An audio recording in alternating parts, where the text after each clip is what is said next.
Alguém poderia perguntar, né? O que é melhor? É melhor eu comprar um Wavelet ou é melhor um EVPL? Qual serviço é melhor? Então a resposta é que não existe um serviço ou um produto melhor. O que existe é um produto que atende melhor às suas necessidades. Então vamos traçar a partir de agora algumas comparações aqui para que fique mais fácil você visualizar a diferença, fazer um comparativo e assim ter condição de escolher o que é o produto que melhor atende à sua necessidade. Então, por exemplo, o serviço Wavelet. O serviço Wavelet é um serviço de transporte provido em uma rede DWDM.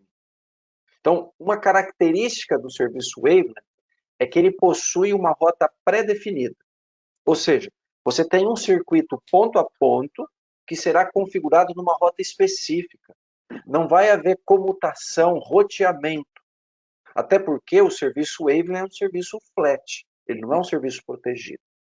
Alguns clientes possuem aplicações que são muito sensíveis a variações de latência. Então, em casos assim, por exemplo, o serviço Wavelet é um serviço mais aplicável para eles. Por quê? Porque ele não vai ter esse tipo de comutação e, por isso, não haverá uma variação de latência. Comparando isso um pouquinho com o EVPL, o que a gente pode falar do serviço EVPL? O serviço EVPL ele é oferecido através de uma rede MPLS. Isso significa que, em caso de falha em algum trecho, a rede identifica uma outra rota disponível e começa a encaminhar os pacotes através dessa nova rota. Quando isso é importante para o cliente? Quando, em especial, a preocupação dele é a disponibilidade do serviço. Talvez a latência não é tão importante quanto para um outro cliente, mas a disponibilidade sim. Então, nesse caso, o EVPL talvez seja o produto mais indicado para você. Vamos falar um pouquinho agora sobre escalabilidade, granularidade. O serviço Wavelet, como o Gabriel comentou, ele é entregue em dois tipos de capacidade, duas capacidades, 10 GB e 100 GB. Se o cliente optar por uma capacidade de 10 GB, a interface de entrega dele é de 10 GB. Se for de 100, obviamente de 100. Talvez você fale, mas isso é óbvio, né? Mas estou reforçando isso, por quê? Para a gente fazer um comparativo com o EVPL. O que dizer do EVPL? Bom, o EVPL, o cliente tem uma granularidade maior. Você pode ter serviços, por exemplo, de 1 GB, 2 GB, 4 GB, 25 GB, 50 GB. Tá certo? Então você tem uma maior granularidade. Além disso, normalmente você tem uma escalabilidade maior. O que eu quero dizer com isso? Por exemplo, eu posso te entregar um serviço com uma capacidade de 3 GB numa interface de 10 GB. Se você precisar de mais capacidade, eu posso aumentar essa capacidade até 10 GB, por exemplo, muito facilmente, na mesma estrutura que eu já estou lhe entregando. Por isso que eu digo que ele tem uma maior escalabilidade. Então, alguns clientes comparam isso para decidir o que é melhor para eles, um Wavelet ou um EVPL.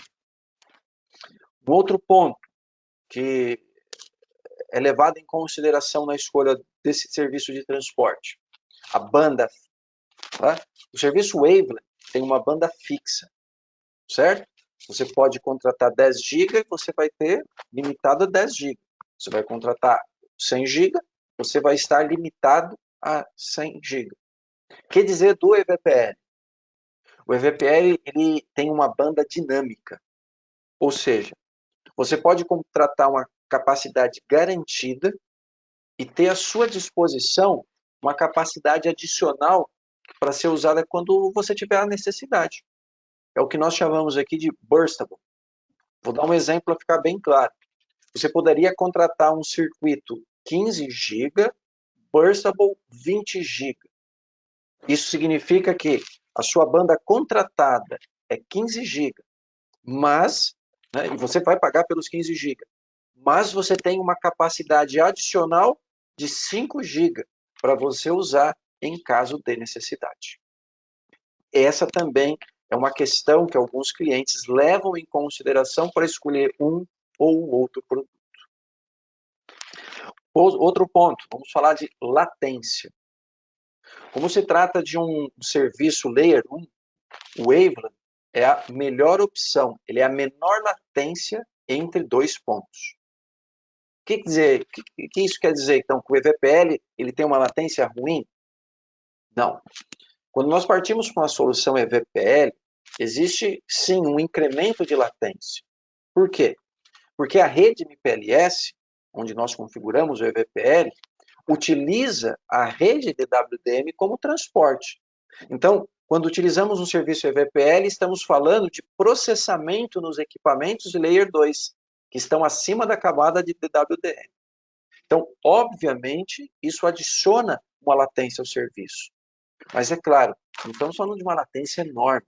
Não, estamos falando de um pequeno incremento, que é a latência do próprio processamento dos dados. Né? Mas, quando o cliente quer a menor latência possível, quando isso para ele é fundamental, então o Waveland torna-se a opção mais adequada.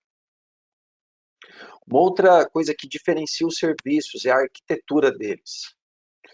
Quando nós falamos sobre um serviço, sobre DWDM, que é o caso do Waveland, nós estamos falando de uma rede estatística. A banda é garantida de ponta a ponta, né? Você vai configurar, por exemplo, um 10 GB durante todo aquele trajeto, de ponta a ponta. Que dizer do serviço EVPL? O serviço EVPL é configurado em uma rede compartilhada, ou seja, existe a possibilidade de você ter o oversubscription. Vou dar um exemplo para ficar claro. Você pode ter uma rede com uma capacidade total de 100 GB, mas você ter configurado talvez até 500 GB em serviços lá dentro. Isso é muito comum acontecer. É uma prática comum, para falar a verdade. No entanto, eu gostaria até de trazer atenção a esse ponto aqui, porque na Globinet, mesmo os serviços EVPL, dentro do backbone da Globinet, tem banda garantida e protegida. Nós não fazemos oversubscription. Então, nessa questão, né, da arquitetura, tanto Wave como EVPL podem ser colocados, né, vamos dizer assim, no mesmo patamar. E uma outra questão, a última, trazer atenção, é em relação a ser um serviço transparente. O serviço Waveland é um serviço totalmente transparente, 100% transparente. Então não existe restrição de protocolo, quantidade de maquiagens, nada. Todos os protocolos vão poder passar tranquilamente nesse tipo de serviço. Muitas vezes as pessoas chamam isso até de um clear channel, ok? Já o serviço EVPL não é um clear channel. Não é. Então existe essa diferença. Mas, de novo, eu trago atenção aqui a algo interessante. Dentro do nosso backbone, dentro do backbone da Globinet, nós suportamos transparência de frame. Por quê? Porque a nossa solução EVPL é baseada em pseudo-wire. Então, também há uma certa equivalência, mas fique claro, né? Quando queremos um serviço 100% transparente, a solução adequada é o serviço Wave. Não são as únicas diferenças, é claro, né? São apenas algumas diferenças que existem aqui, pontuamos algumas, entre o Waveland, que é um serviço provido através de uma rede DWDM, e o serviço EVPL, que é provido através de uma rede IP.